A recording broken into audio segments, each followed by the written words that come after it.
Hello and welcome to Meals with Maria. Today I am working with boxed macaroni and cheese. Yes, you can use any kind. For some reason all I had was this organic one, but it doesn't even matter because all macaroni and cheeses are somewhat created equal. And I am making delicious dishes with plain boxed macaroni and cheese. We are going to elevate them, add a few things, and make entire meals out of some of the dishes for very little cost.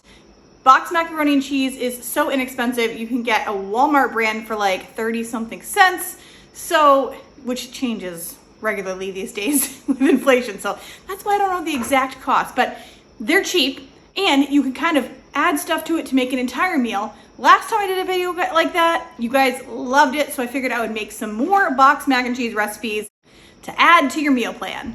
For this first recipe, we are going to make an entire meal that will feed your family of 4 or 5, no problem. I'm making a Cajun macaroni and cheese. You want to chop a couple stalks of celery, about 1/3 cup of green pepper, and 1 yellow onion. I think that red onion would be absolutely fine here too. And if you don't have one or any combination of these things, it's not going to be a problem. They do make it taste delicious, but I think that if you're just going to go in with some onion and maybe just peppers, that would be fine too. And there's always the option of using about a teaspoon of onion powder in place of the onion. One reason this recipe is so good is that you only need a 1/2 pound of ground beef, and I'm always looking for a way to save on meat. So I was able to place the other half of that pound of ground beef right in the freezer. You want to heat your celery, green pepper, and onion over medium heat until your ground beef is brown. While your meat is cooking, you can get a box of macaroni and cheese cooking on a different burner. You just want to cook that according to the package instructions. Once your meat is brown, add in 1 can of diced tomatoes and 1.5 teaspoons of Creole seasoning. I'm using the Tony something, I can't say the last name, seasoning. And mix that all around. And then you want to cook that over low heat for about 15 minutes. That's going to cook down your green pepper, your onion, and your celery, and really make sure that all the flavors meld together very well. During that time, make sure to finish up your macaroni and cheese, add in your milk and your butter.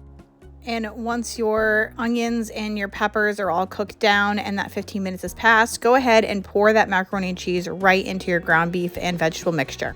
Stir in and cook over low heat just to make sure that everything is heated through and you have a delicious meal before you. This reminds me a lot of a meal my dad used to cook us growing up, except it has a lot less steps. So it is actually 10 times easier.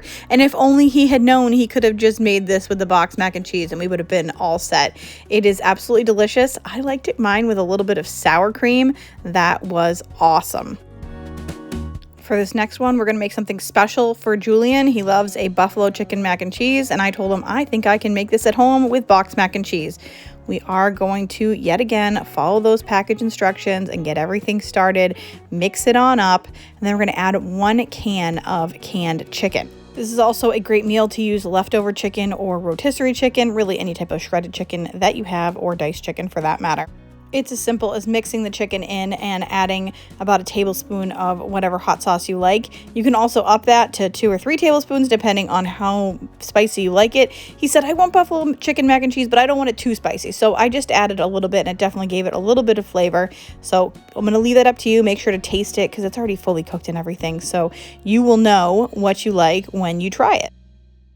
Now we could leave it at that and just add a few scallions over the top, maybe put a drizzle of ranch dressing. That's an option too. We're going to be extra and add it to a casserole dish and then top it with about 3/4 cup of shredded cheddar and bake that in the oven at 375 degrees for just 10 minutes and make sure that that cheese gets all melty and delicious. I topped mine with some cut up scallions, but after the fact, I was like, I should have drawn like a drizzle of buffalo sauce and a drizzle of ranch dressing, and it would have been beautiful, even more delicious looking than it already is.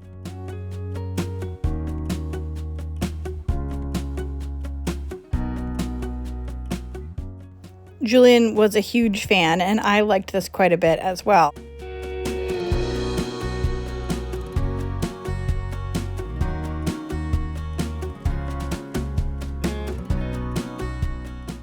This next recipe is a TikTok recipe for how to make your regular mac and cheese 10 times better. So I was just serving this as a side in this case. You just want to replace the milk in the recipe with heavy whipping cream. Julian was helping me here mix everything together. And then you want to add in about a 1/4 cup to a 1/2 cup of cheddar cheese, however much you like. Maybe that's like a 1/3 cup. The recipe on TikTok is not very specific. Imagine that. And then it says garlic salt, but I added garlic powder and probably about a 1/2 teaspoon, and then another 1/2 teaspoon of smoked paprika. Now this cheddar cheese and the smoked paprika with heavy whipping cream is what really does it in this. This makes a delicious smoky mac and cheese with tons of flavor. It is absolutely amazing, and it was such a great side to go with these chicken sandwiches that I made the other day.